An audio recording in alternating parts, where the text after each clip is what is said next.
La taxe sur la valeur ajoutée, plus communément appelée TVA, est un impôt indirect sur la consommation. Elle est payée par le consommateur et collectée par l'entreprise au compte de l'État. Le taux normal de TVA est de 20%, mais il existe 3 autres taux de TVA en France qui s'appliquent dans des cas spécifiques tels que les besoins de première nécessité ou les énergies renouvelables.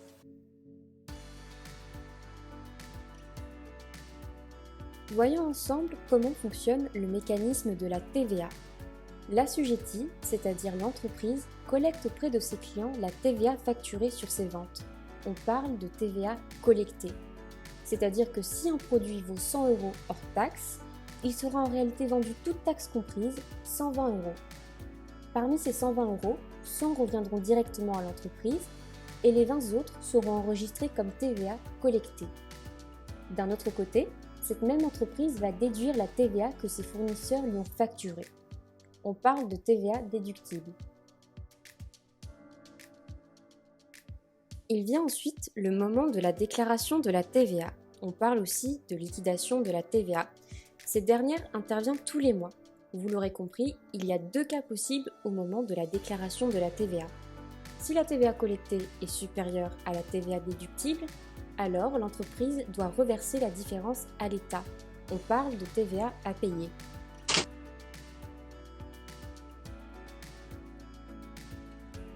Si au contraire, la TVA collectée est inférieure à la TVA déductible, alors l'entreprise a une créance envers l'État correspondant à la différence. On parle de crédit TVA. Dans ce cas, l'entreprise a le choix. Elle peut se faire rembourser ou bien elle peut reporter ce crédit TVA à la période suivante, ce qui grossira sa TVA déductible future.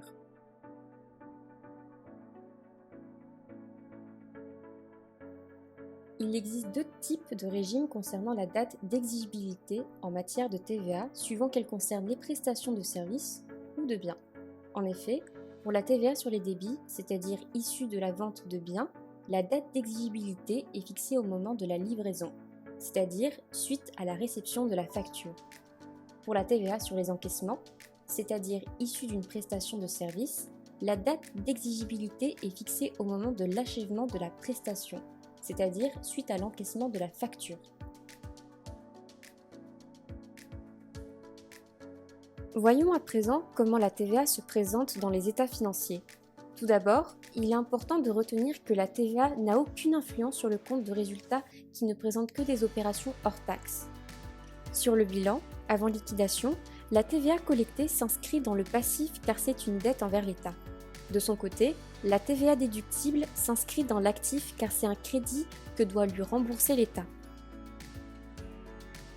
Pour les mêmes raisons, on a après la liquidation de la TVA, soit une TVA payée qui s'inscrit dans le passif du bilan, soit un crédit TVA qui s'inscrit dans l'actif du bilan.